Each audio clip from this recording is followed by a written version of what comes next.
तर म्हणजे ह्या बघा सोडान आणि ह्यो चिंगूळ. आता आपण लांबारी मारूची या सोडांवर टाकून घेऊया.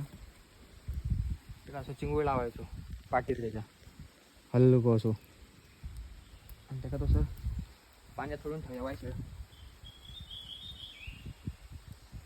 आणि मग हे साडू साव सोडून घ्यायचो. होय तसं आपण होय तेवढं मारतो त्या अंदाजान.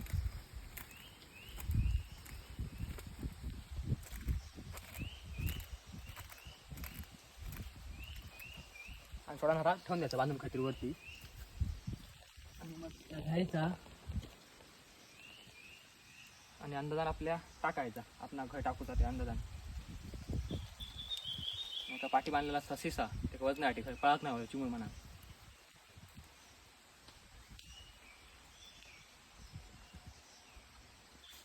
आणि ती फेकून द्यायची. याची हातात पकडून राहायची.